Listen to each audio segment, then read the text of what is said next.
أعوذ بالله من الشيطان الرجيم بسم الله الرحمن الرحيم الحمد لله رب العالمين الصلاة والسلام على أشرف الأنبياء والمرسلين خاتم النبيين بالقاسم محمد وأهل بيته الطيبين الطاهرين المعصومين الذين أذهب الله عنهم الرجس وطهرهم تطهيرا أما بعد السلام عليكم ورحمة الله وبركاته. Welcome to our Tuesday night program of Dua Tawassul. Inshallah, tonight being the 20th of Jamad al-Akhirah or Jamad al-Thaniya, we will be celebrating the prosperous birth and the Wiladat of Bibi Fatima Zahra, Salamullahi alayha. Inshallah, the program will start as the regular Tuesday night program with addition to Quran and then Dua Tawassul, followed by Manqabat by the local reciters. Inshallah, conclusion with a speech and a Jashn. So do stick around with us for tonight's, from the Out of the Ordinary program, inshallah, which will be similar to our, in length to our Shab Juma program.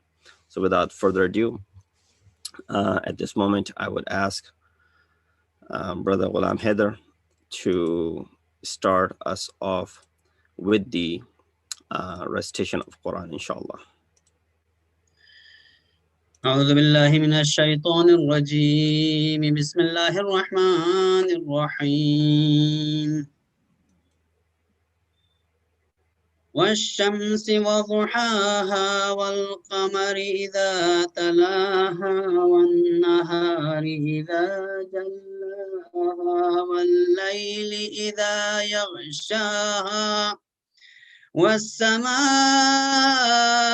وما بناها والأرض وما طحاها ونفس وما سواها فألهمها فجورها وتقواها قد أفلح من زكاها وقد خاب من دساها كذبت ثمود بتغواها إذ انبعث أشقاها فقال لهم رسول الله ناقة الله وسقياها فكذبوه فعقروها فدمدم عليهم ربهم بذنبهم فسواها ولا يخاف عقباها صدق الله العلي العظيم. اللهم صل على محمد وآل محمد. اللهم صل على محمد وآل محمد. اللهم صل على محمد وآل محمد وعجل فرجهم. بسم الله الرحمن الرحيم.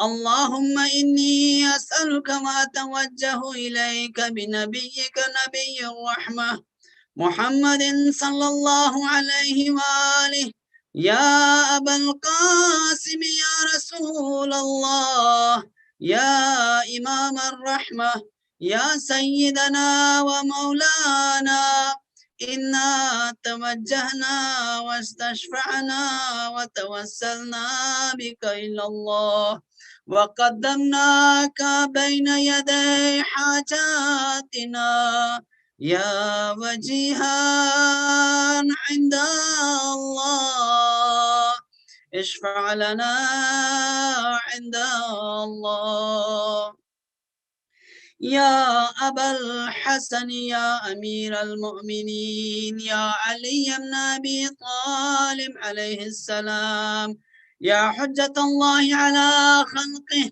يا سيدنا ومولانا إنا توجهنا واستشفعنا وتوسلنا بك إلى الله وقدمناك بين يدي حاجاتنا يا وجيها عند الله اشفع لنا عند الله يا وجيها عند الله اشفع لنا عند الله. يا فاطمة الزهراء يا بنت محمد، يا قرة عين الرسول، يا سيدتنا ومولاتنا، إنا توجهنا واستشفعنا وتوسلنا بك إلى الله، وقدمناك بين يدي حاجاتنا. يا وجيهة عند الله، اشفعي لنا عند الله. يا أبا محمد يا حسن بن علي أيها المجتبى يا ابن رسول الله، يا حجة الله على خلقه، يا سيدنا ومولانا، إنا توجهنا واستشفعنا وتوسلنا بك إلى الله، وقدمناك بين يدي حاجاتنا. يا وجيها عند الله، اشفع لنا عند الله. يا وجيها عند الله، اشفع لنا عند الله. يا أبا عبد الله يا حسين بن علي أيها الشهيد يا ابن رسول الله، يا حجة الله على خلقه، يا سيدنا ومولانا، إنا توجهنا واستشفعنا وتوسلنا بك إلى الله، وقدمناك بين يدي حاجاتنا. يا وجيها عند الله، اشفع لنا عند الله. يا وجيها عند الله، اشفع لنا عند الله. يا أبا الحسن يا علي بن الحسين، يا زين العابدين يا ابن رسول الله، يا حجة الله على خلقه، يا سيدنا ومولانا، إنا توجهنا واستشفعنا وتوسلنا بك إلى الله، وقدمناك بين يدي حاجاتنا. يا وجيها عند الله، اشفع لنا عند الله. يا وجيها عند الله، اشفع لنا عند الله. يا أبا جعفر يا محمد بن علي أيها الباقر يا ابن رسول الله، يا حجة الله على خلقه، يا سيدنا ومولانا، إنا توجهنا واستشفعنا وتوسلنا بك إلى الله، وقدمناك بين يدي حاجاتنا. يا وجيها عند الله، اشفع لنا عند الله. يا وجيها عند الله، اشفع لنا عند الله. يا أبا عبد الله يا جعفر بن محمد أيها الصادق يا ابن رسول الله، يا حجة الله على خلقه، يا سيدنا ومولانا، إنا توجهنا واستشفعنا وتوسلنا بك إلى الله، وقدمناك بين يدي حاجاتنا. يا وجيها عند الله، اشفع لنا عند الله يا وجيها عند الله اشفع لنا عند الله يا أبا الحسن يا موسى بن جعفر أيها الكاظم يا ابن رسول الله يا حجة الله على خلقه يا سيدنا ومولانا إنا توجهنا واستشفعنا وتوسلنا بك إلى الله وقدمناك بين يدي حاجاتنا يا وجيها عند الله اشفع لنا عند الله يا وجيها عند الله اشفع لنا عند الله يا أبا الحسن يا علي بن موسى أيها الرضا يا ابن رسول الله يا حجة الله على خلقه يا سيدنا ومولانا إنا توجهنا واستشفعنا وتوسلنا بك إلى الله وقدمناك بين يدي حاجاتنا يا وجيها عند الله اشفع لنا عند الله يا وجيها عند الله اشفع لنا عند الله يا أبا جعفر يا محمد بن علي أيها التقي الجواد يا ابن رسول الله يا حجة الله على خلقه يا سيدنا ومولانا إنا توجهنا واستشفعنا وتوسلنا بك إلى الله وقدمناك بين يدي حاجاتنا يا وجيها عند الله اشفع لنا عند الله يا وجيها عند الله اشفع لنا عند الله يا أبا الحسن يا علي بن محمد أيها الهادي النقي يا ابن رسول الله يا حجة الله على خلقه يا سيدنا ومولانا إنا توجهنا واستشفعنا وتوسلنا بك إلى الله وقدمناك بين يدي حاجاتنا يا وجيها عند الله اشفع لنا عند الله يا وجيها عند الله اشفع لنا عند الله يا أبا محمد يا حسن بن علي أيها الزكي العسكري يا ابن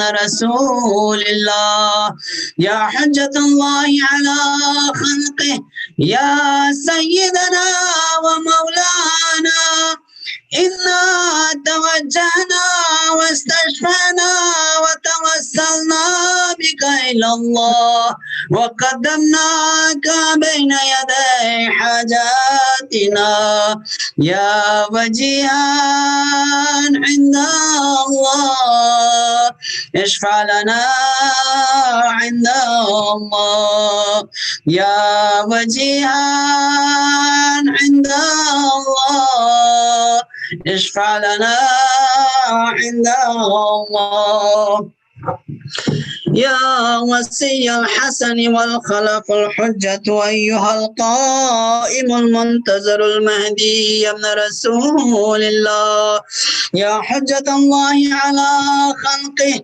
يا سيدنا ومولانا إنا توجهنا واستشفعنا وتوسلنا بك إلى الله وقدمناك بين يدي حاجاتنا يا وجيها عند الله اشفع لنا عند الله يا وجيها عند الله اشفع لنا عند الله يا سادتي وموالي إني توجهت بكم أئمتي وعدتي ليوم فقري وحاجتي إلى الله وتوسلت بكم إلى الله واستشفعت بكم إلى الله فاشفعوا لي عند الله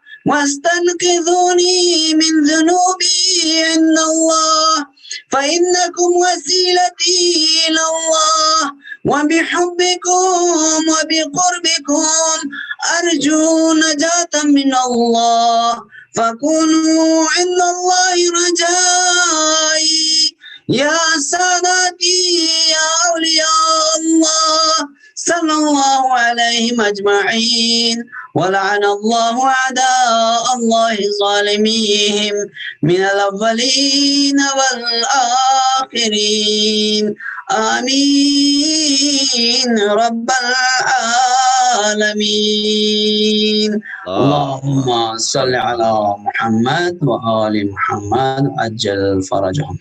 سنتم جزاکم اللہ خیر. Thank you very much. یہ تھے ہمارے برادر عزیز غلام حیدر صاحب جو بڑے خوبصورت انداز میں جنہوں نے پروگرام کا آغاز کیا.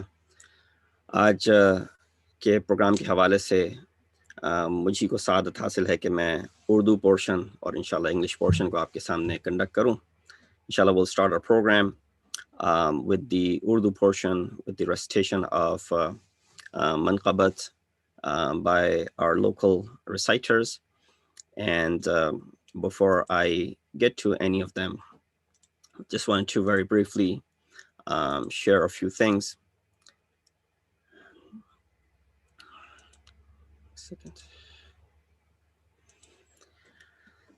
کہ آج جناب فاطمۃ الزہرا شہزادی کونین بنت رسول الثقلین زوجہ فاتح بدر و حنین ملکہ دارین اور مادر حسنین بی بی فاطمۃ الزہرا سلام اللہ علیہ کی ولادت باسعادت کا دن ہے.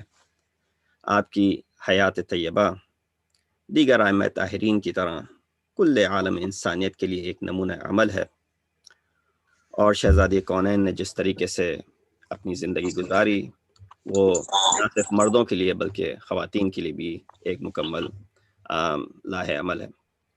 ابتدا میں سعادت حاصل کرنا چاہوں گا کچھ اشعار کے ساتھ، اور پھر انشاءاللہ اس کے بعد سے میں ایک ایک کر کے دعوت دوں گا ہمارے پڑھنے والوں کے لیے. ایک صلوات دیجیے محمد وآل محمد پر.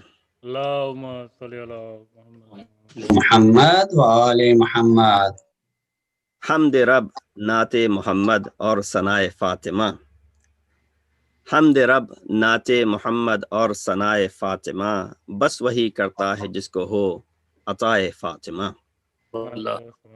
آ نہیں سکتا کبھی وہ فرش پہ شبیر کے، آ نہیں سکتا کبھی وہ فرش پہ شبیر کے، اپنی لطف خاص سے گرنا بلائے فاطمہ. کیا کہنے دونوں عالم کے لیے رحمت ہیں ختمی مرتبت، صائبہ ہیں کل رحمت پر ردائے فاطمہ. سبحان اللہ. 11 معصوموں پہ حجت ہے جہاں میں، اس لیے 2 جہاں میں کام آئے گی ولائے فاطمہ. اور آخر میں مقطع تاکہ شاعر کو بھی اس کا ثواب ملے. دے بلو حسان و میثم اور فرزدق کی طرح، دے بلو حسان و میثم اور فرزدق کی طرح، یہ مبین خوش بیاں بھی ہے فدائے فاطمہ. مبین حضرت صاحب کا یہ کلام تھا کہ جو میں نے آپ کے سامنے پیش کیا. ایک صلوات بیجی محمد و آل محمد پر. اللہم صلی علی محمد وآل محمد. اس کے ساتھ ہی میں دعوت دوں گا ہمارے ہمارے ریگولر پڑھنے والوں میں انشاءاللہ آج ہمارے درمیان موجود ہیں اشر صاحب، اس کے ساتھ ہمارے کامران صاحب موجود ہیں، اور ساتھ ہی ڈاکٹر آفتاب حسین بھی انشاءاللہ شرکت کریں گے اس جشن میں۔ سب سے پہلے میں دعوت دوں گا اشر صاحب کو کہ وہ آئیں اور اپنا کلام پیش کریں۔ انہوں نے ریکارڈڈ کلام بھیجا ہے، تو ذرا میں چاہ رہا ہوں کہ وہ صحیح سے آ جائے اور اس میں کوئی پریشانی نہ ہو، لہٰذا 1 سیکنڈ مجھ کو دیجیے گا۔ صلو علی محمد وآل محمد۔ اللہم صلی علی صلی محمد علی وآل محمد۔ محمد وآل محمد۔ جی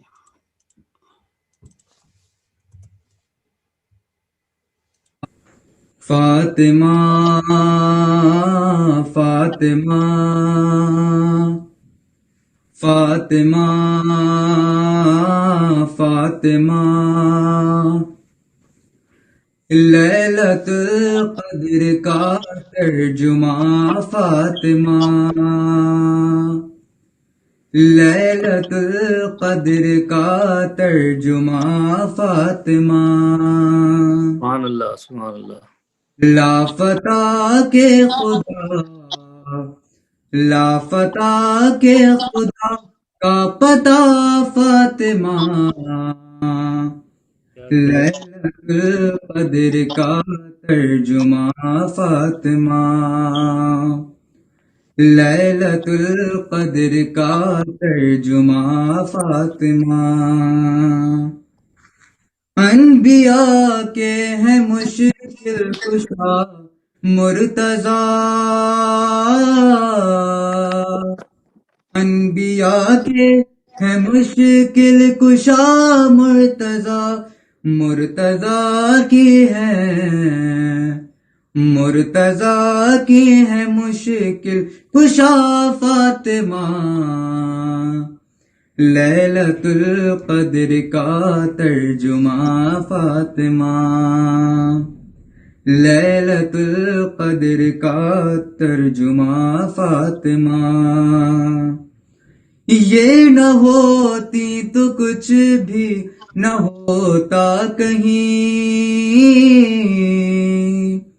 یہ نہ ہوتی تو کچھ بھی نہ ہوتا کہیں، ان کا مطلب ہے کیا فاطمہ فاطمہ، لیلۃ القدر کا ترجمہ فاطمہ،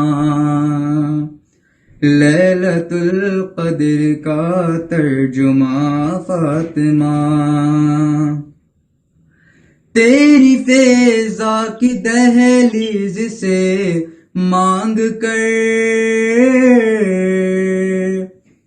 تیری فیضا کی دہلیز سے مانگ کر، معجزے لے گئے، معجزے لے گئے انبیاء فاطمہ، لیلۃ القدر کا ترجمہ فاطمہ، لیلۃ القدر کا ترجمہ فاطمہ۔ قبر معصومہ قم دکھا دی مجھے، قبر معصومہ قم دکھا دی مجھے، حق سے پوچھا جو تیرا پتہ فاطمہ، لیلۃ القدر کا ترجمہ فاطمہ، لیلۃ القدر کا ترجمہ فاطمہ۔ جب بھی معراج کی دل میں خواہش ہوئی، جب بھی معراج کی دل میں خواہش ہوئی، تیرے گھر آ گئے، تیرے گھر آ گئے مصطفیٰ فاطمہ، لیلۃ القدر کا ترجمہ فاطمہ، لیلۃ القدر کا ترجمہ فاطمہ۔ تم بھی پردے میں تھی کچھ تو واضح کرو، تم بھی پردے میں تھی کچھ تو واضح کرو، اور معراج میں کیا ہوا فاطمہ، لیلۃ القدر کا ترجمہ فاطمہ، لیلۃ القدر کا ترجمہ فاطمہ، بن رہے ہیں کدو خال عباس کے، بن رہے ہیں کدو خال عباس کے، ہیں مصلی پہ محو دعا فاطمہ، لیلۃ القدر کا ترجمہ فاطمہ، لیلۃ القدر کا ترجمہ فاطمہ، جا کے دیکھو لکھا ہے یہ تاریخ میں، جا کے دیکھو لکھا ہے یہ تاریخ میں، کس سے ہو کر گئی ہیں خفا فاطمہ، لیلۃ القدر کا ترجمہ فاطمہ، لیلۃ القدر کا ترجمہ فاطمہ، حق کی تعریف لکھنی تھی ایک لفظ میں،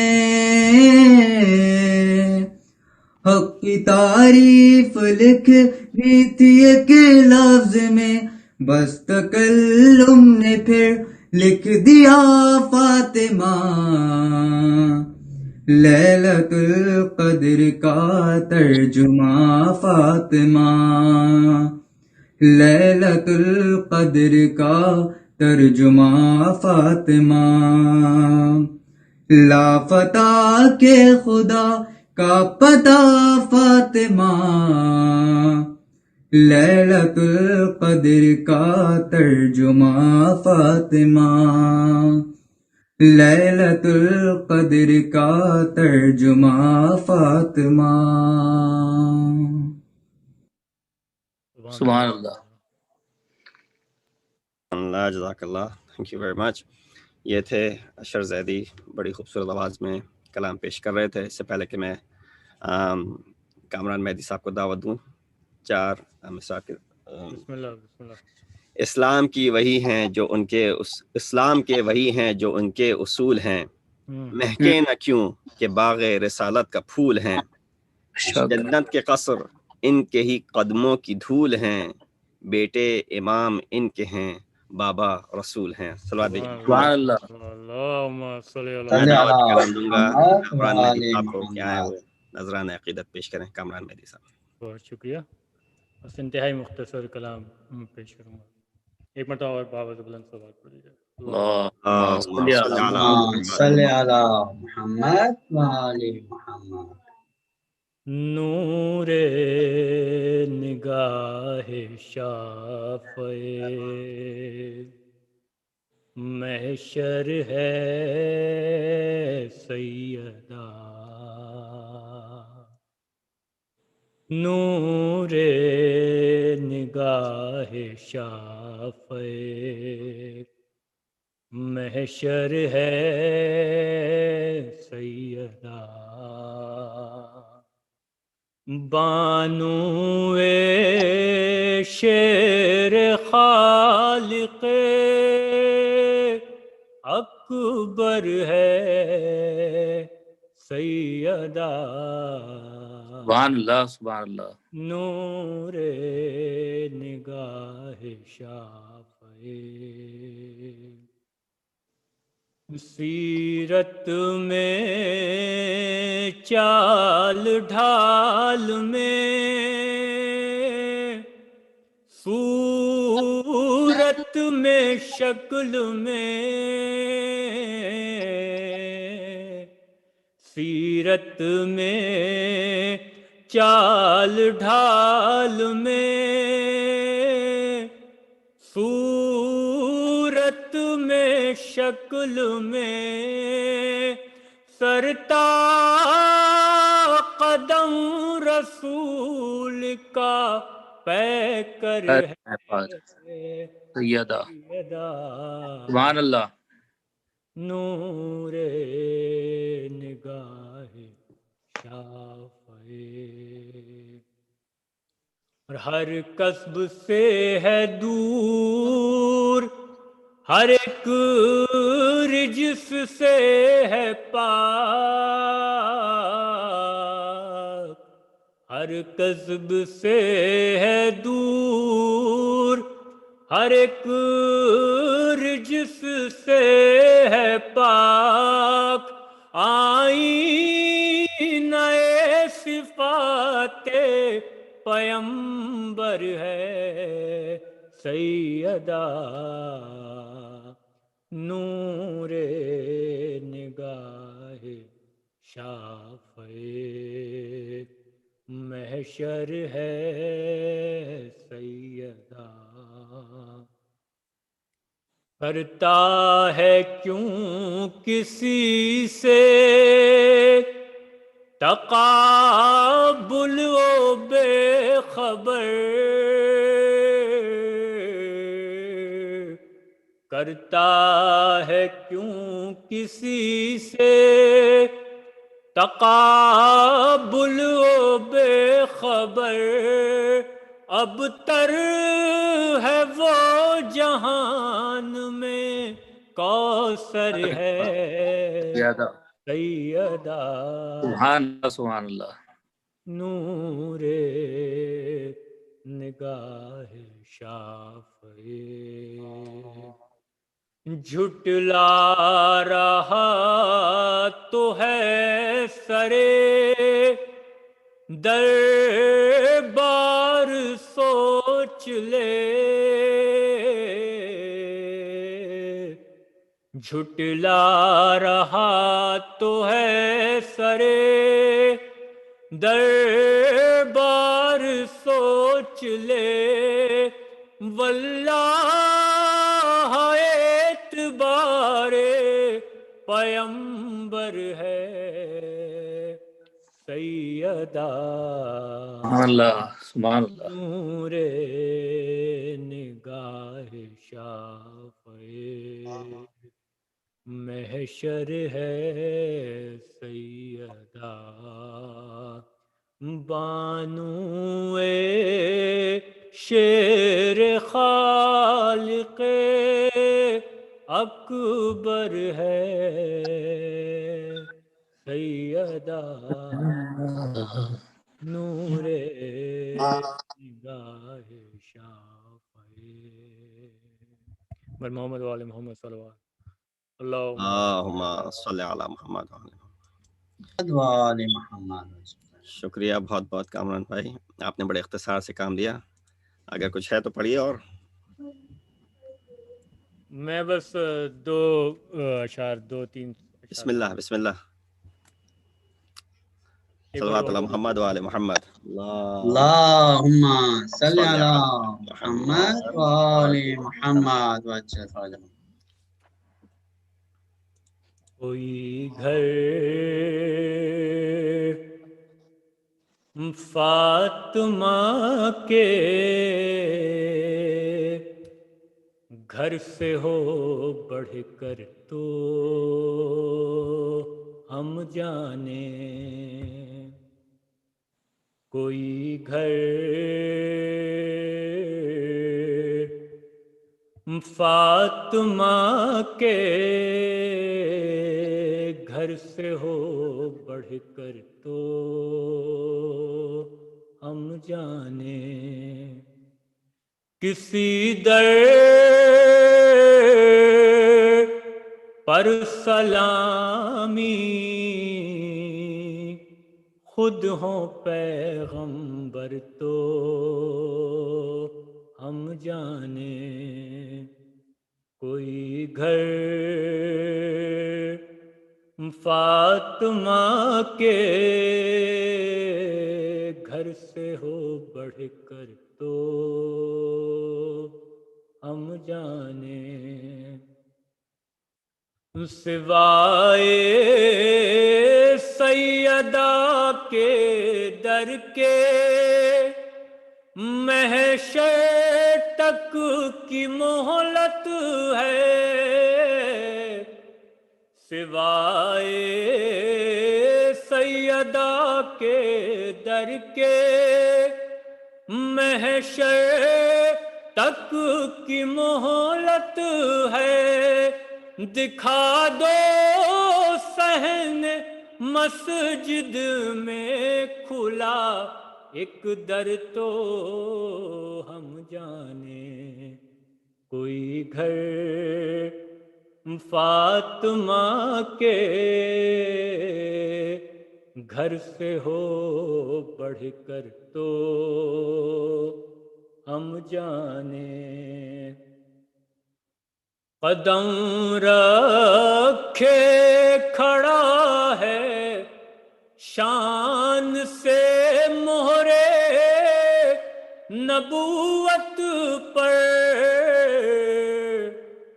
قدم رکھے کھڑا ہے شان سے مہرے نبوت پر، کوئی دکھلاؤ ایسا صاحب منبر تو ہم جانے، کوئی گھر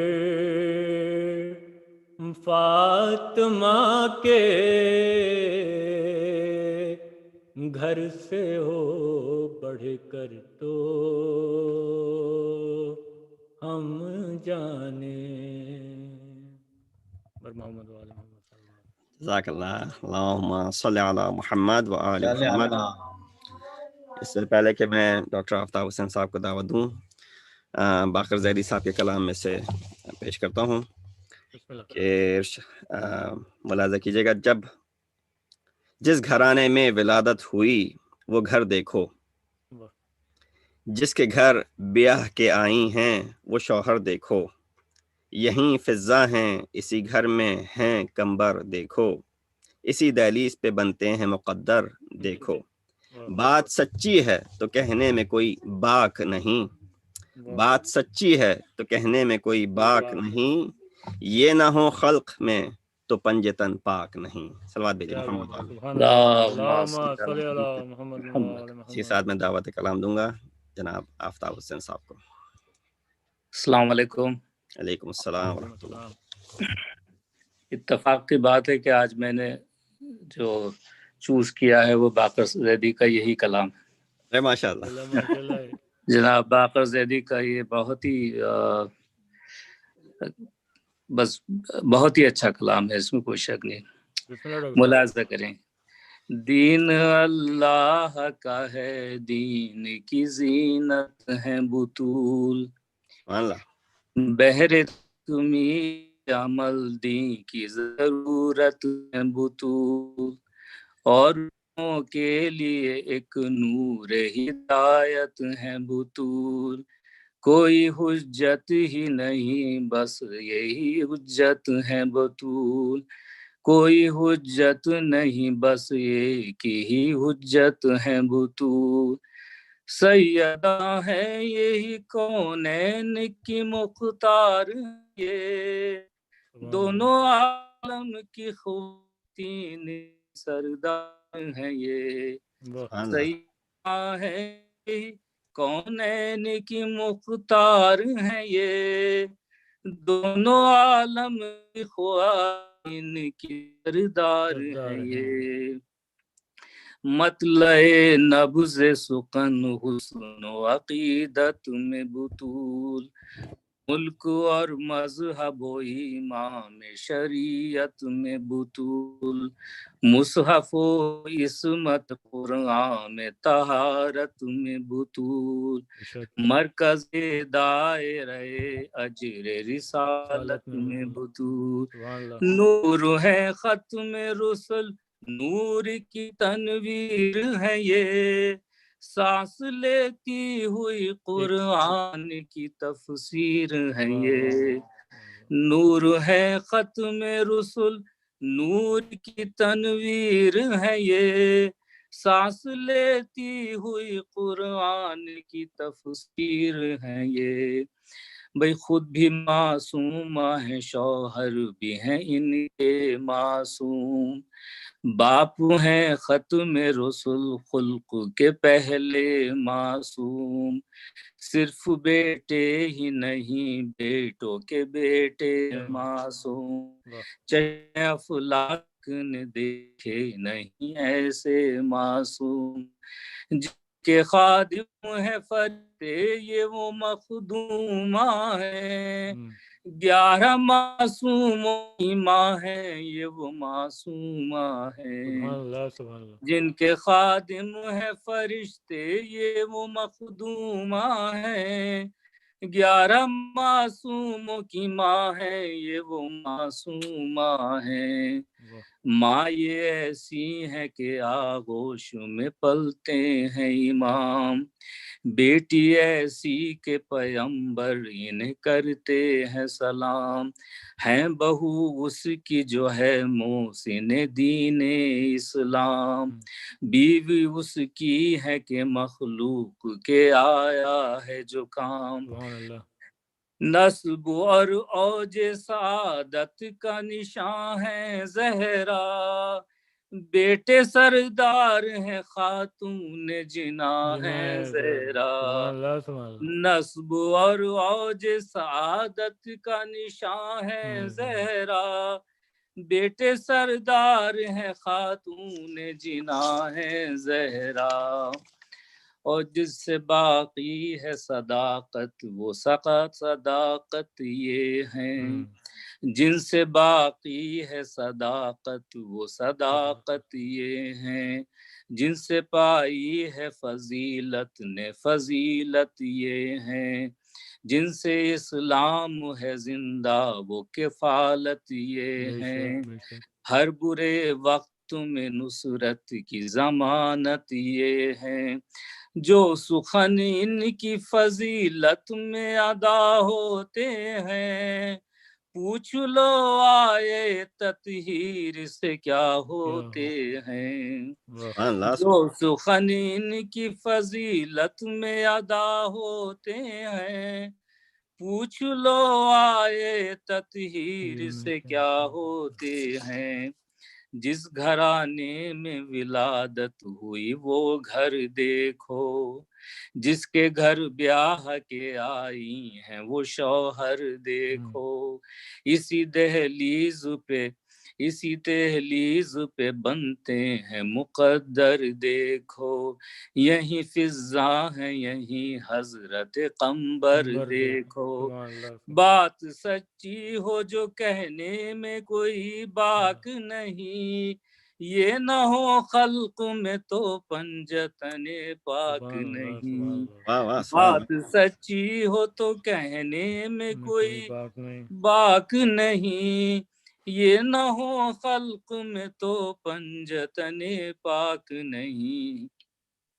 आखिरी खत्ब इन पर हुई खालिक की इनायात तमाम, इनकी तस्बीह पे होती हैं इबादत तमाम, इनके घर आई हैं कुरान की आयात तमाम, इनकी औलाद हैं सादात तमाम, नफ्स मासूम ने सब नफ्सों से आला कहकर, इनके वाली को वली कर दिया मौला कहकर, नफ्स मासूम ने सब नफ्सों से आला कहकर, इनके वाली को वली कर दिया मौला कहकर, दीन अल्लाह का है दीन की जीनत है बुतूल। शुक्रिया। जज़ाकल्लाह, अल्लाहुम्मा सल्ली अला मुहम्मद व आले Muhammad. Thank you very much, all the reciters who contributed tonight, Ashar Zaidi, Kamran Mehdi, and Dr. Aftab Hussain. May Allah subhanahu wa ta'ala accept this ibadat from you, inshallah, and give you reward for this, inshallah, in this life and inshallah in the hereafter. This concludes our Urdu portion of the Jashn, the poetry portion of it, and inshallah, from here on, I will deliver a brief lecture, speech, Jashn, about this great lady, Bibi Fatima Zahra, salamullah alayha. Inshallah, we'll conclude with the ziyarah, so please stay tuned for that. Sallu ala Muhammad wa ali Muhammad. اللهم صل على محمد وآل محمد. أعوذ بالله من الشيطان الرجيم. بسم الله الرحمن الرحيم. الحمد لله رب العالمين. الصلاة والسلام على أشرف الأنبياء والمرسلين خاتم النبيين أبي القاسم محمد وأهل بيته الطيبين الطاهرين المعصومين الذين أذهب الله عنهم الرجس وطهرهم تطهيرا. أما بعد، فقد قال الله تبارك وتعالى وقوله الحق وهو أصدق القائلين. بسم الله الرحمن الرحيم. يا أيها الناس اتقوا ربكم الذي خلقكم من نفس واحدة وخلق منها زوجها وبث منهما رجالا كثيرا ونساء. صدق الله العلي العظيم. Assalamu alaikum wa rahmatullahi wa barakatuhu. Once again, may peace and greetings and felicitations be upon you on this very auspicious occasion upon which we celebrate the prosperous birth of Khatun Jannat, Sayyidatun Nisa'il Alameen, Bibi Fatima Zahra, Salamullahi alayha. On this grand occasion, we give felicitations to all of the mu'mineen, our Maraji Izam, and Imam of our time, Imam Mahdi, Ajjalallahu Ta'ala Farajahu Sharif. And we hope with this Wiladat ba Sa'adat, and inshallah the months that are upon us in the form of the month of Rajab, and as well as the month of Shaban, leading up to the month of Ramadan, inshallah, as these are the last 10 days of the month of Jamad al-Akhir or Jamad al-Thaniya, after which it starts the series of these 3 months, which are of high importance in our madhab, beginning from the month of Rajab, where we celebrate the wiladat of Amir al-Mu'mineen Ali ibn Abi Talib alayhi salatu wassalam, Mawlud Kaaba. And in the month of Shaban, we celebrate, along with the wiladat of our third Imam, Sayyid al-Shuhada, Imam Hussein, the grand wiladat of Imam of our time, Imam Hujjat, Ajjalallahu Ta'ala Farajahu Sharif, on the 15th of Shaban. And of course, from this moment on, the days of Jashn begin really. And this marks the beginning of those ayyam in which we come together and we celebrate. We just hope and pray to Allah subhanahu wa ta'ala that we're able to come together in the physical form, and not only virtually. The programs will continue to be broadcasted virtually for quite some time still, but we pray to Allah subhanahu wa ta'ala that with the advent of the vaccine coming along and people getting vaccinated, and the graphs, inshallah, lower as far as this deadly disease and virus is concerned, and we are able to come back to our houses of worship, and we're able to celebrate these important days of our lives. Well, this is a Jashn, and the discussion thus far that you heard and the poetry that you heard, I'm sure definitely got you ready for the mood of celebratory mood, inshallah. But don't expect much of that from my speech. I try to focus on the fadail, but at the same time primary focus tonight will be about women and the perspective and the status of women in Islam. And for that reason, I chose this ayat from Surah Nisa, ayat number 1. The only chapter in Quran which is mentioned as Nisa.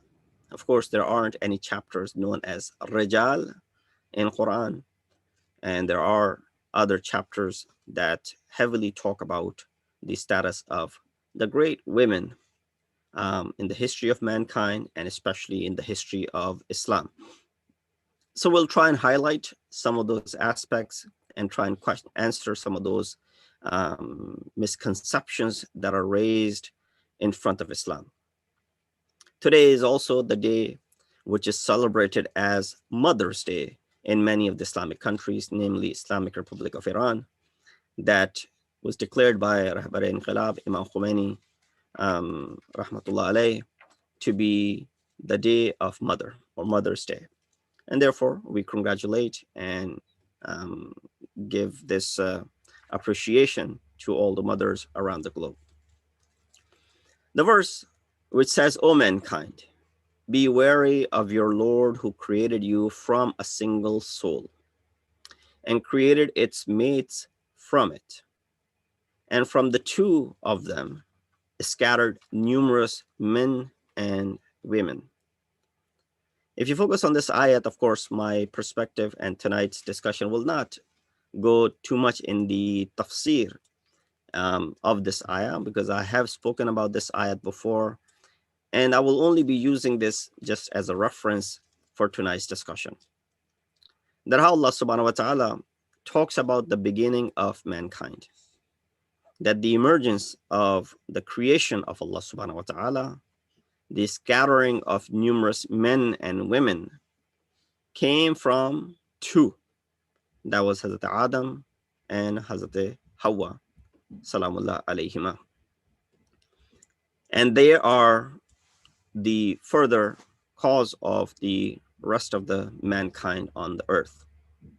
Islam has observed the actual equality of mankind in regards to men and women.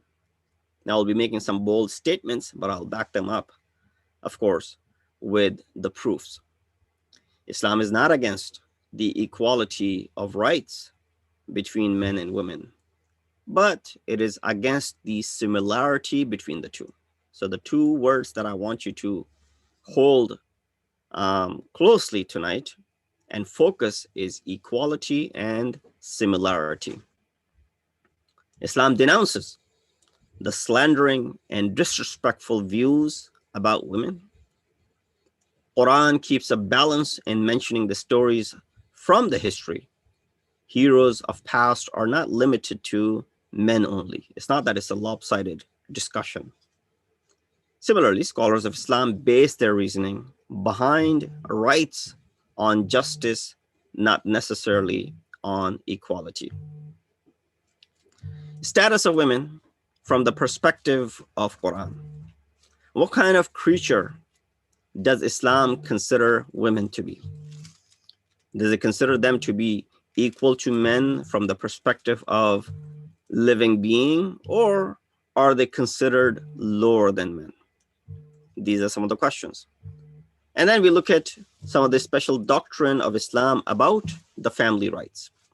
Islam has a special doctrine for the family rights of men and women for the past 14 centuries. These rights did not emerge in the last few decades or last century, as you will see.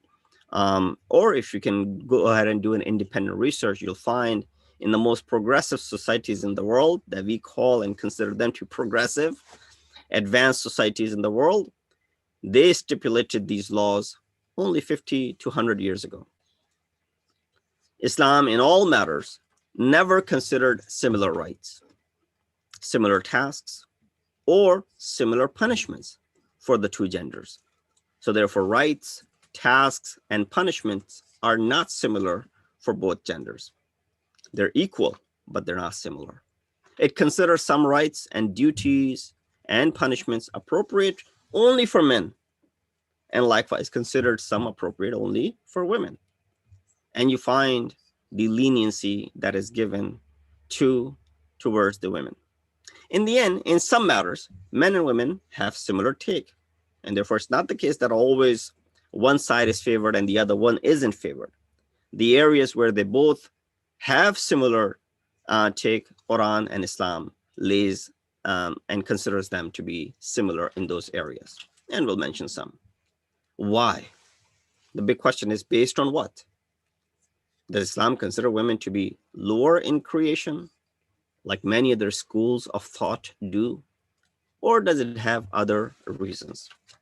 I'm sure you've heard a great deal of criticism against Islamic doctrines about dowry, provision, maintenance, divorce, polygamy. You know, the Westerners especially remind us that these doctrines are degrading the status of women. And it has no basis except to give preference to male-dominating society. They say all the doctrines and the laws before the 20th century were based on considering men more honorable than women. And women are created only to serve them, serve men, and to be used by them. Islamic system of rights is also tilted in favor of men.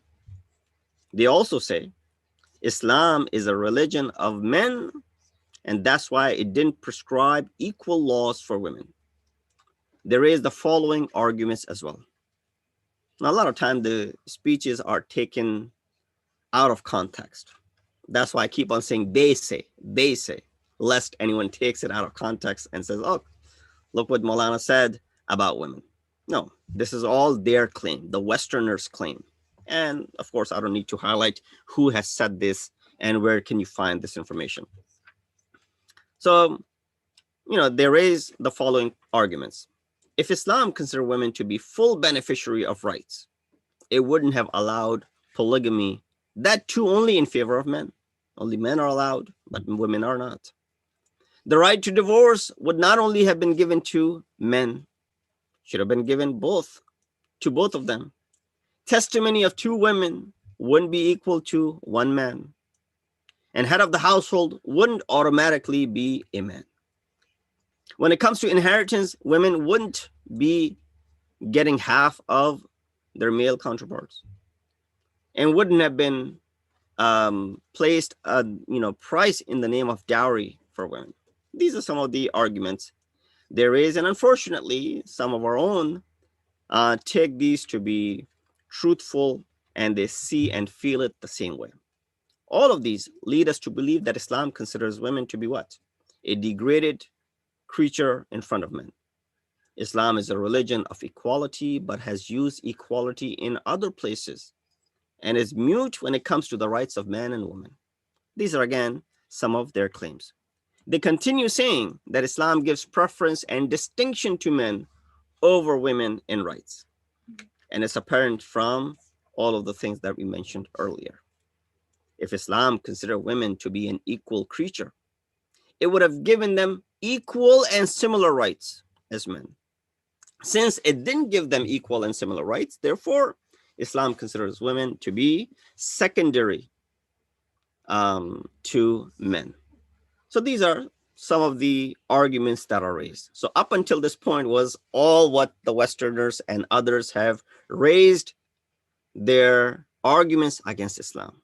Now let's look at it from how there's a balance in addressing these issues.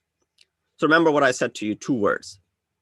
Tasawi ya tashabuh. Difference between equality and similarity.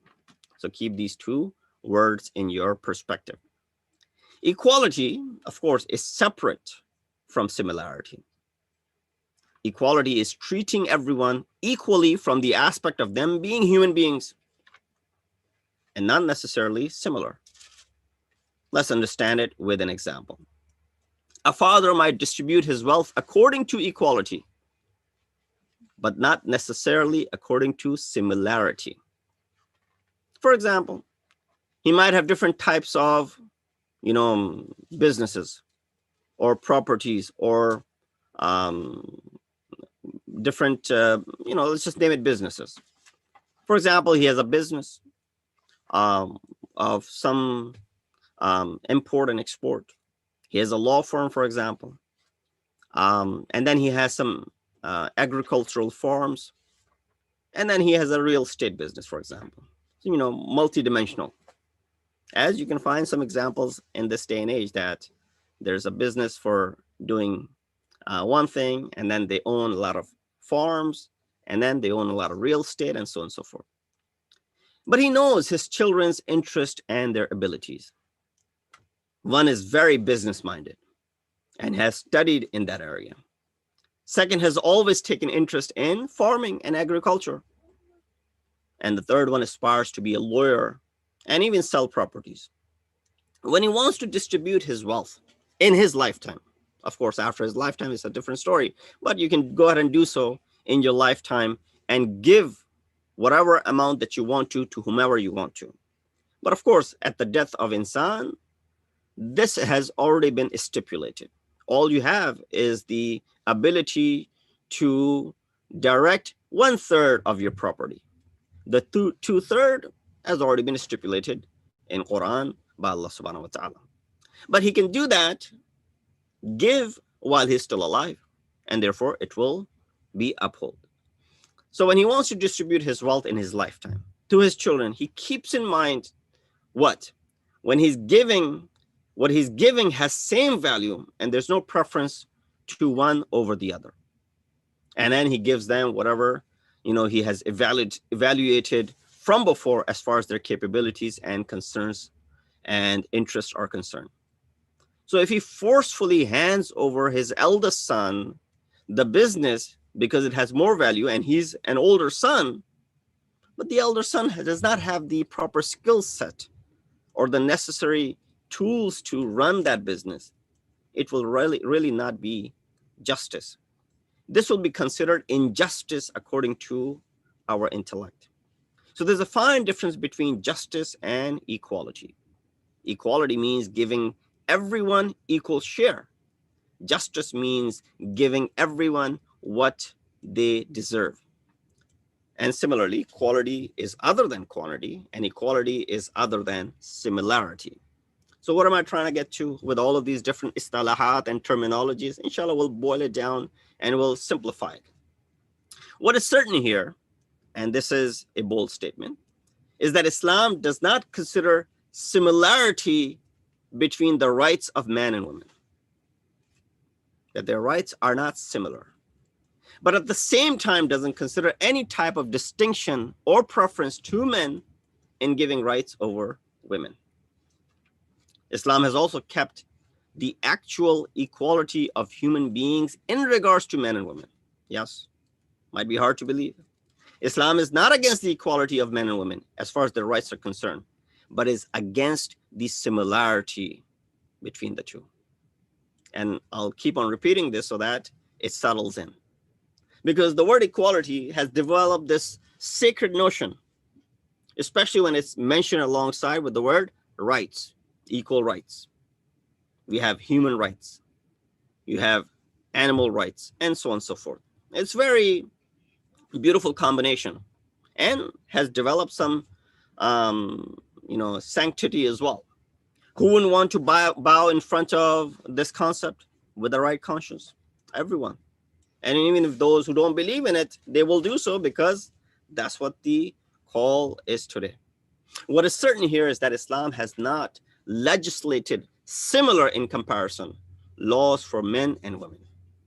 The same way it has not legislated similar duties and punishments for them either. So this is a very important concept. This is one of the takeaways. I'll repeat that Islam has not legislated similar laws for men and women. Now you'll say, well, no, there are many things that are similar. Yes, we said that in the beginning. There are certain things which are similar.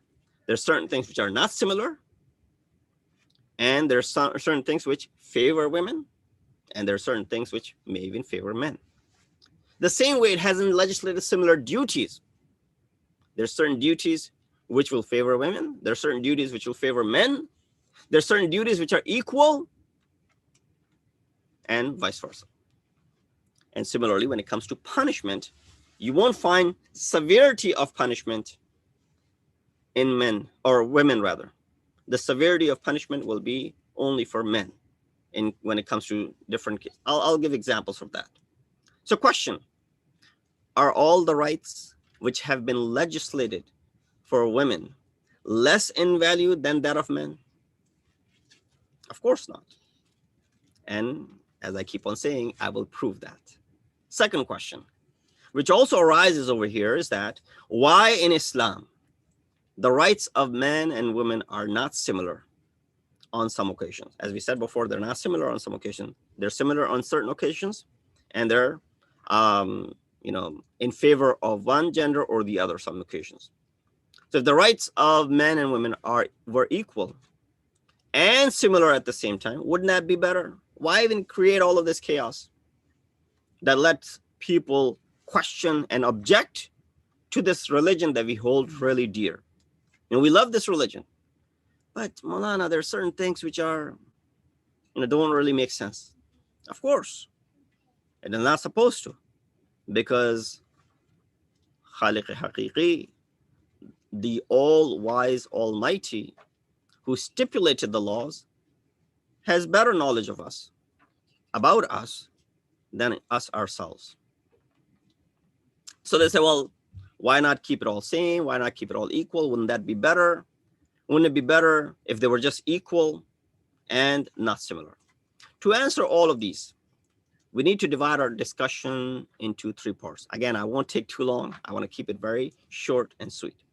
Number 1, view of Islam about women and their status from the perspective of their creation. That is very important. What does Islam say about their status? Number 2, what is the objective of the differences that exist? Why even have these differences?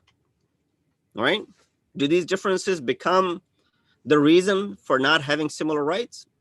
The natural and the innate, the tabi'i and the fitri creation of insan and human beings. And lastly, differences in the doctrines of Islam between men and women, which results in dissimilar treatment, are based on what reasoning? Why? What is the reason behind it? We're trying to understand that why tonight. Do these reasons still hold strong after so many years? Of course they do, because there isn't any expiry date on what Allah subhanahu wa ta'ala has revealed. There's no bada when it comes to Allah subhanahu wa ta'ala's laws that he has created. You and I, when we make laws, we change them. A law might have been good for a certain time, and then it may not be that good. And that's why you see the new laws come into place, revoking the previous laws. Now, some of you might be saying, well, there are ayat in Quran which have revoked the previous ayat. Yes, on occasions. But that does not mean that Allah subhanahu wa ta'ala, na'udhu billah, did not have the ultimate knowledge. He did. But that was a method of, nurturing human beings to develop into what eventually Allah subhanahu wa ta'ala wanted them to adopt. But there's no expiry date. When it comes to this Quran, there's no expiry date when it comes to the laws that it has given to us. Let's look at the first one, the status of women in the world view of Islam. The first issue, Quran is not a collection of laws and outdated provisions without interpretations. Rather, it is a book which discusses a variety of subjects. It discusses history, it advises mankind, mentions the reason for their creation, and thousands of other similar discussions could be found in Quran. Quran, as it is described, it describes laws and it specifies doctrines. In places, it talks about the secrets of the creation of earth and the skies, plants, animals, and humans. It also mentions the secrets of life and death. It mentions some honorific people and those who are dishonored. It talks about the progress and the progressive people and talks about the downfall of some. Quran is not a book of philosophy, but at the same time explains its views about the world, humans, and the society with authority. All three of which are what? Fundamental issues in philosophy. while it's not a book of philosophy. Islam doesn't only teach the laws to its followers, rather, by explaining the creation, gives them a method of thinking and a specific worldview. Well, that's the case with every doctrine that exists. They want you to think in certain lines. So one of the topics that mentioned in Quran is the discussion of the creation of insan, men and women. It didn't allow people to say nonsense about these issues and make up stuff on their own. No, it made sure that it had said something about it. And of course, Quran is not a book of tafsil, so it does not go in much detail. It only hints certain things, and then thousands and thousands of pages of books of narrations then further decipher what Quran has said. So if the ayat of Quran says, "Ar-rajalu qawwamuna 'ala an-nisa," the men are maintainers of women, this requires a further explanation. When the ayat talks about that mataba lakum, whatever you like, mathna wa thulatha wa ruba'a, when it comes to concept of polygamy, it requires an explanation alongside with it. And many other such issues. So is the creation of man and women different? Do they have separate natures, or their natures are similar? It says with clarity in Quran on many occasions, one of which is that what we recited in the beginning, that, O mankind, be wary of your Lord, who created you from a single soul and created its mate from it, and from the two of them scattered numerous men and women. Now, of course, Hazrat Adam was created first, and then Hazrat Hawa was created. But from the union of these two, Allah has scattered numerous men and women. So it took two to go ahead and spread this mankind on the earth. And also it says about all of mankind that وَمِنْ آيَاتِهِ أَنْ خَلَقَ لَكُم مِّنْ أَنفُسِكُمْ أَزْوَاجًا, and of his signs that he created for you mates from your own selves on 3 different occasions, Surah Nisa, Surah Nahl, and Surah Rum. There's not a single mention in Quran about the deviated thoughts, such as women, for example, are inferior to men, that they are created because of men. The first woman who was created was from the leftover dough of, or the organ of men, for example. There are some Israeliyat in the tradition which we have separated and the ulama have discussed. Other degrading aspects for women, which are found in some literature. So women are element of sin, their existence, comparing them to demons and whatnot. To go to the extent that the first man who was deceived by shaitan is Hazrat Adam. It is because of a woman. When we look at the history and the story of Hazrat Adam and Hazrat Hawa in Quran never lays any blame on the wife of Hazrat Adam. All of those verses that talk about what happened over there have dual pronoun used for this particular reason. So in Arabic, you have singular, dual, and plural. Quran uses dual pronoun for everything that happened in Hazrat Adam and Hazrat Hawa being removed from the heaven. فَوَسْوَسَ لَهُمَا الشَّيْطَانِ. It didn't say shaitan deceived her and she deceived him, or he was, no. Then shaitan tempted both of them. This is in Surah Araf, ayat number 20. فَدَلَّهُمَا بِغُرُورٍ. So he made them fall by deception. وَقَاسَمَهُمَا إِنِّي لَكُمَا لَمِنَ الصَّالِحِينَ. And then he swore to both of them, took an oath that I'm indeed your well-wisher. This is how Quran has tried to end this common view which blames women unnecessarily. In the other scriptures, by the way, if you go ahead and pick up the other divine scriptures, which of course we believe have been tempered with, Quran is the only divine scripture which has not been tempered with.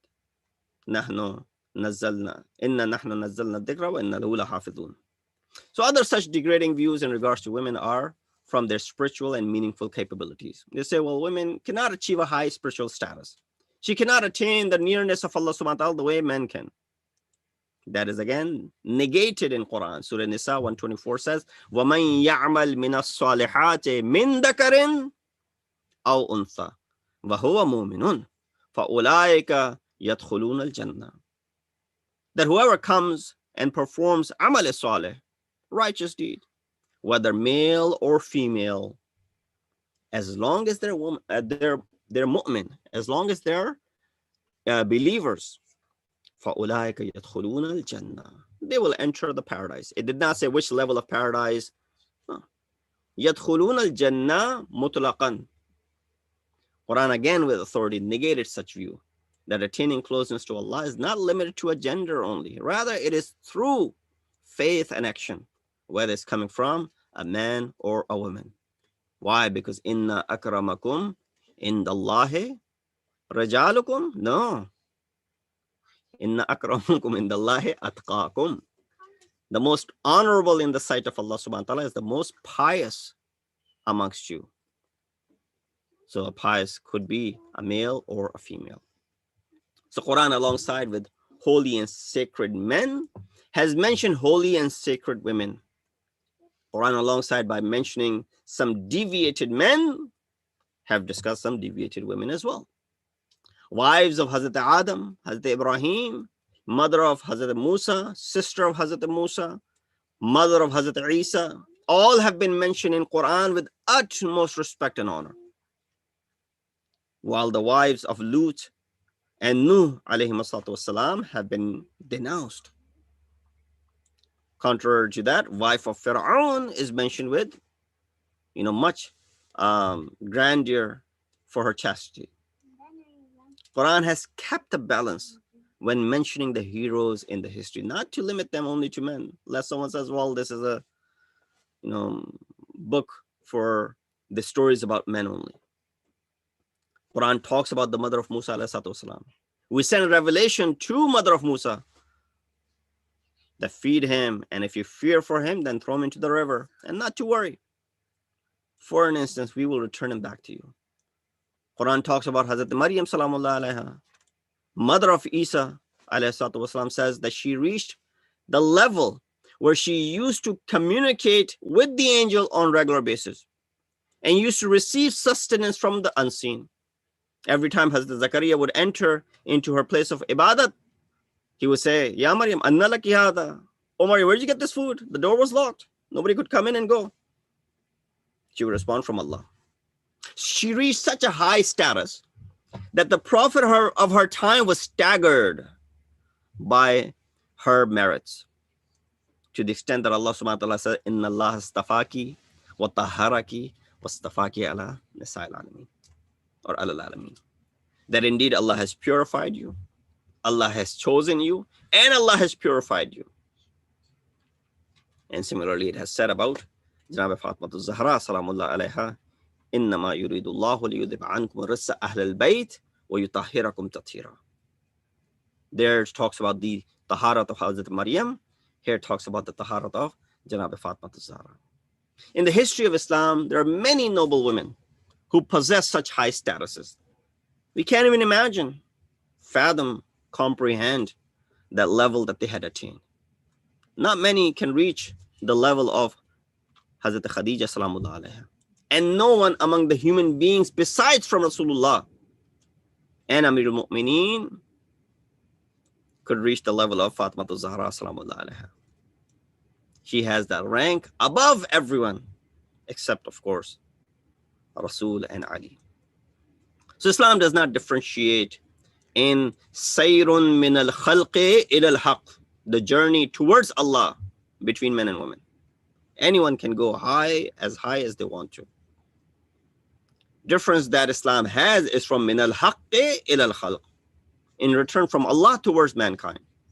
And the responsibility of prophets and the leaders. That's why Allah subhanahu wa ta'ala chose men for this daunting task and used women as helpers, but not underestimating what they did. So once again, to recalculate all of this, similar rights? No. Equal rights? Yes. What is mentioned from the perspective of Islam is that men and women are not similar to one another in many aspects. And this demands that in many cases and in many areas, huquq, which are the rights, obligations, which are the taklif, and the punishments, qisas, and retribution, they are treated differently. For example, obligation of jihad is not wajib on men or women, but it's wajib on men, which later on then entailed the concept of polygamy, because a lot of these men would go to war with Rasulullah in the initial days of Islam. They would get martyred. They were sahib ayal. Their families would be left what? In the state of, the widows and the orphan kids. That's where the ayat of Surah Nisa comes in and gives them the permission to marry such women. Not out of a luxury, rather out of the necessity that existed at that time in the society. The concept of polygamy was introduced for that particular reason. If that reason is not existing, then فَوَاحِدَةً. The same ayat tells you, if you're unable to fulfill, then just wahidatan. That's all that is only required from you. When it comes to punishment, there's no death penalty for an apostate woman, those who have become murtad. But there's a death penalty for, of course, men. In the West, they're trying to stipulate similar rights for both genders by calling it what? Equal rights, with overlooking their creation and differences in their natures. This is where Islam differs from many of these Western doctrines and their ideologies. In the Western world, in Europe, before 20th century, there were no laws and rights for women, not equal nor similar. The country that we live in, United States of America, yes, emancipation and the slavery ended more than 100 years ago, but really did it end? Up until the 60s, Martin Luther King was still fighting for equal rights. And when he was fighting for the equal rights, he was fighting for the equal rights of men, not necessarily women. Because at that time, even people of color did not have similar rights, equal rights, or any rights for that matter. And then the discussion for women came even further down the road. Well, all this while, Islam had already given us equal rights by mentioning they may not be similar because of the difference in their creation, but they're definitely equal and according to the justice of Allah subhanahu wa ta'ala. So the Western world, in order to cover up for their previous mistakes, they're now hastily making up by stipulating these equal rights for both genders. Again, we continue to claim equal rights in Islam, but not similar rights. So there exists a difference between you. Someone might say, well, how are they different when it comes to their creation? Really, do I need to explain that? Physical differences, psychological differences, emotional differences. Again, nothing is intended over here from the aspect of, demoting or degrading one. But these are just simple facts. Men are more, on average, physically bigger, taller than most women. Voice is thicker, and usually they're more muscular. So usually muscles are associated with men. That has been the case. And I said on average, because there might be some women who are, stronger than men, and there are. Women are more when it comes to their aspect. Their body grows quicker than men. Some research said the fetus of a female grows faster than males. Women have more resistance in front of many illnesses than men. I don't know the data of COVID, but I'm sure you'll find the same result. Women become mature quicker. That's why Islam stipulated ibadat and taklif for the girls as young as 9, 10-year-old. And when they are at that age, they start performing those duties with complete understanding of what they're doing. You ask a 9 and 10-year-old boy to do those things, they'll do it. In fact, many kids do. they'll not have the same understanding of what they're doing. Their reproductive system retires quicker too. And women's heartbeat is faster than an average man. These are some of the things that I Googled, and you can Google them as well, and you can find this. There's psychological differences. Men's emotions are more confrontational, whereas women are more peaceful. Again, some might disagree, but this is on average speaking. Men are more aggressive, or women, you'll find them to be more calm. I know some might disagree again, but again, an average. Women avoid violence for themselves and for those around them, which is why there's less suicide in them. Women's emotions are more fizzy, josh jisme zyada aa jana, and therefore unstable. So in other words, a woman in the matters of her interest or fear goes under the influence of her emotions quicker. They're more cautious. They're more religious. They might even be more talkative and at the same time timid and more formal than men.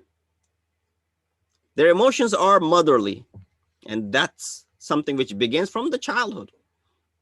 How the girls start playing with the dolls and taking care of them as their own children.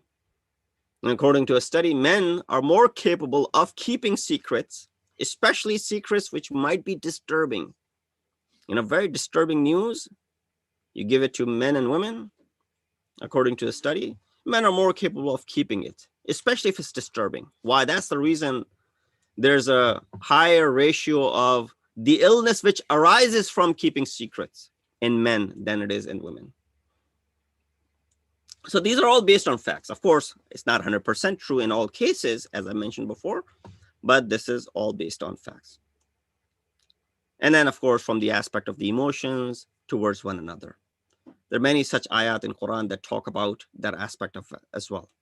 I'll go over my time if I get into this discussion of Surah Baqarah, and the longest ayat in Quran, which talks about,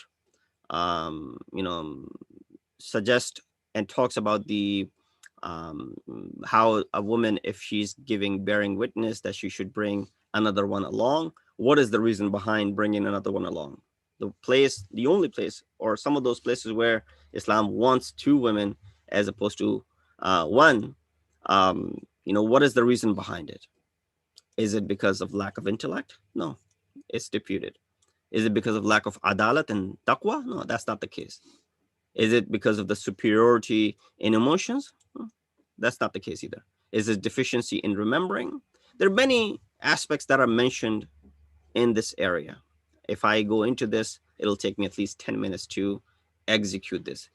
But some might say, well, आपने मौजू छेड़ दिया तो आप इसको मुकम्मल भी कर दें. So ayat number 282 of Quran, or Surah Baqarah, which is about the deaths. It says, وَاسْتَشْهِدُوا شَهِيدَيْنِ مِنْ رِجَالِكُمْ فَإِنْ لَمْ يَكُونَا رَجُلَيْنِ فَرَجُلٌ وَإِمْرَأَتَانِ مِمَّنْ تَرْضَوْنَ مِنَ الشُّهَدَاءِ أَنْ تَضِلَّ إِحْدَاهُمَا فَتُذَكِّرَ إِحْدَاهُمَا الْأُخْرَى. And bring two witnesses. For shahada, bring two witnesses from among your men. And if there are not two men available, then one man and two women from those whom you accept as witness. So that if one of them, a woman, errors, then the other one can remind her. Now there's a whole discussion behind it as to questions as to why two as opposed to one. Lack of intellect, is that the reason? So Islam considers women to be, deficient, and when it comes to their aql. No, aql is an essence of humanity. That ma bihil imtiyaz between humans and animals. Insan is haywan and natiq. Allah has given aql to insan altogether, the species of mankind. So according to this, if she has half the intellect of the men, then she is half human, which is untrue. So that's out of the question. Testimony, giving shahada, bearing witness, is based on evidence, not aql. So aql is not at play over here. And in fact, in the section of Shahada, there's no mention of aql. It is all based on the proofs and the evidences through the senses. Number two, is it because they lack taqwa or adalat? No, it cannot be the case either. Since adalat is also mentioned in the leader of prayers. Yes, a man cannot pray behind a woman imam, but doesn't stop a woman from being an imam for other women. So when she's leading, the adalat is there. The taqwa is there in her. So it's not like that they lack taqwa or they're less muttaqi or they lack adalat. Superiority in emotions, testimony and judgment are both matters in which insan has to deal heavily with their emotions. You're giving shahadat for someone against someone. Now this is where, as we mentioned, some of the physical and psychological differences. Men and women both are equal in their desires, but when it comes to affections, there's a huge difference between the two. For example, love of father towards the children might be same as the love of mother toward the same children, but when it comes to the affection, you'll find women to be stronger than men. In other words, they might go under the influence quicker than men do. You know, child has done something mischievous, father will get mad, but if the child goes and tells the mom, you know, it'll be easier for him to convince the mom than the dad. Usually it's the case. That's why the ayat says, "Antadilla ihdahuma, fatudhakkir ihdahuma al-ukhra." If one of them forgets, the two women that are coming, the other one will remind. So that brings us to deficiency in remembering. One more condition in giving witness is ability to recall the incident. This is also the condition in the one who narrates hadith. The tons of hadith that we have, if the narrator of the hadith is sound in all aspects of rajal, ilm rajal, but they say, well, he tend to forget, that hadith has no value. If the person who's a very close companion, but he had a very short memory, they will not take that hadith to be what? Authentic. There are many, of course, criterion, but one of them is this. So are we concluding that memory of women are less than that of men? No. In other words, what is being mentioned here is that's something else. If you lack or have no interest in a topic, it'll be very difficult for you to remember. For example, if you don't have any interest in sports, I'll give you an example of baseball, for example. You won't remember many great events in the history of that sport because it's not really your, walk of life. You don't really care for that sport anymore, at all. So therefore, it'll be difficult for you to something that you don't really care for, have any interest in, just like many of the things that happen. Someone will say, well, I don't have any interest in politics. Well, many politicians are sitting in the Senate. But some say, well, I don't really care about what's happening in the politics of the world. Because they have lack of interest, they might not remember much or pay heed towards it much. So women back in the day, they hardly left their houses. And even if they did, they didn't have much interest in the dealings of the men, of the people. So Islam also wanted to keep them from being exposed and dragged in and out of courts, discourage them. And since they had very little interest in what was going on outside, if there was hardly a woman who was the only witness to an incident, then of course she will be used.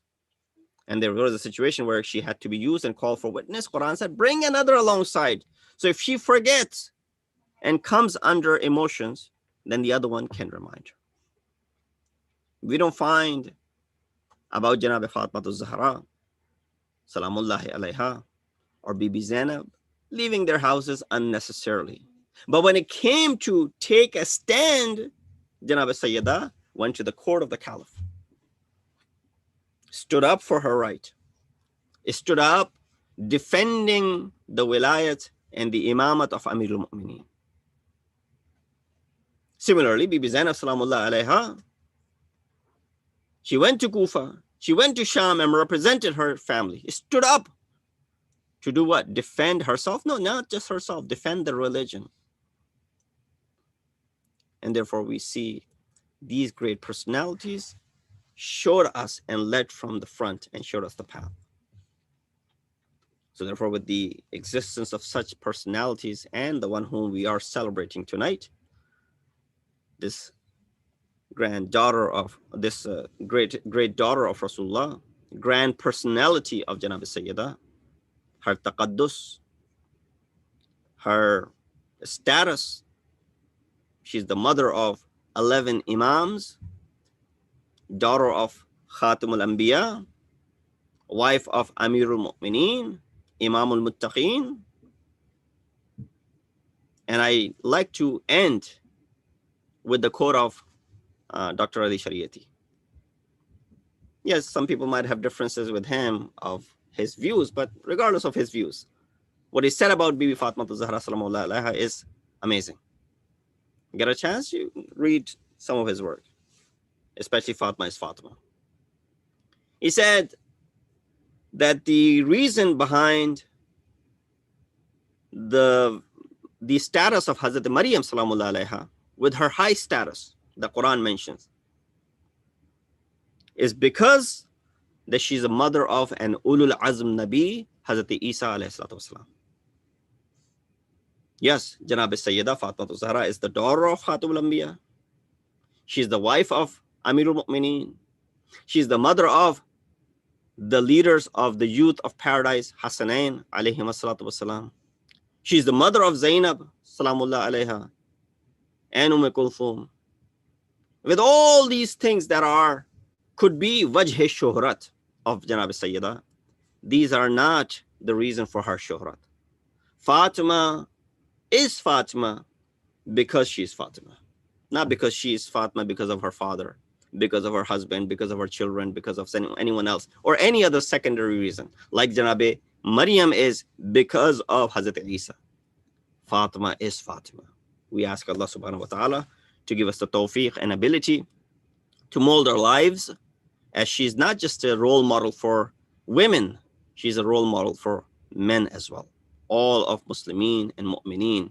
She's a role model for everyone, and every aspect of her, albeit brief life, could serve as a code of conduct for us. We ask Allah subhanahu wa ta'ala to hasten the reappearance of our weighted Imam, make us amongst the helpers and the soldiers of Imam.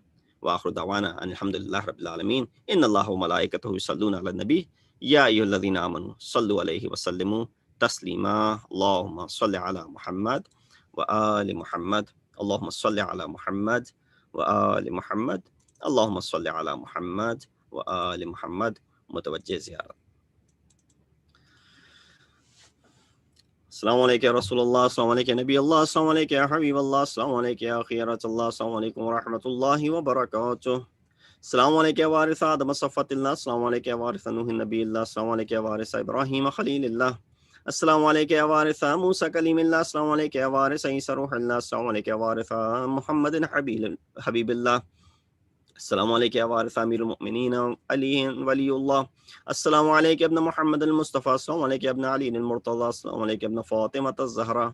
Assalamu alaikum ibn Khadija al-Kubra. Assalamu alaikum ya Thar Allah wa ibn Tharihi wal Witr al-Mawtur.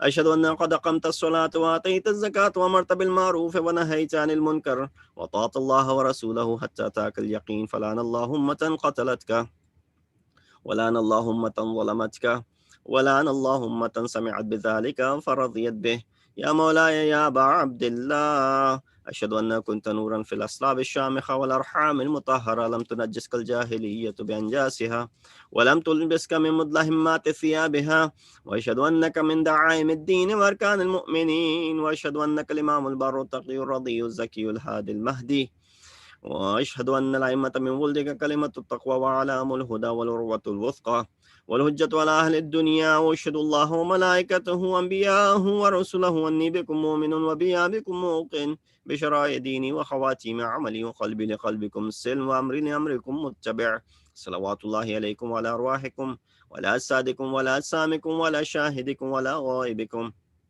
وعلى ظاهركم وعلى باطنكم.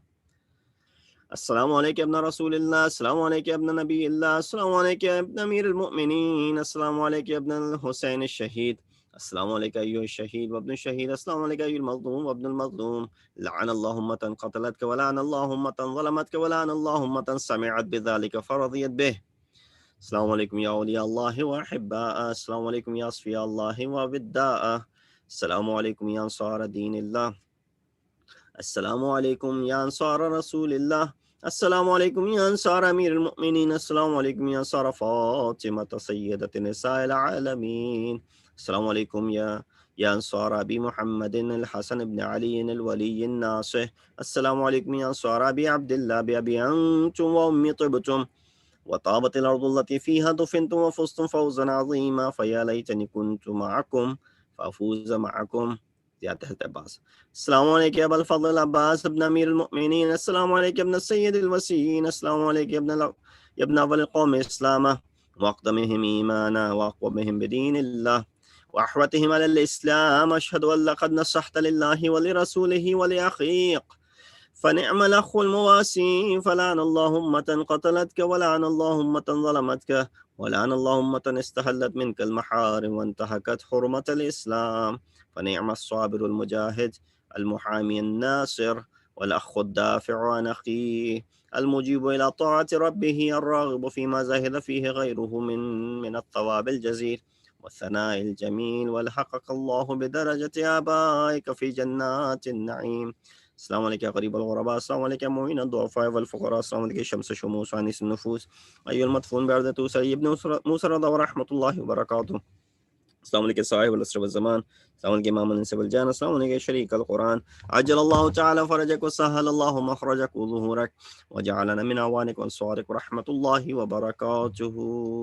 اللهم صل على محمد وآل محمد. Inshallah, join us on Thursday night for our regular Shabbat Jummah program. Until then, Assalamu alaikum wa rahmatullahi wa barakatuh.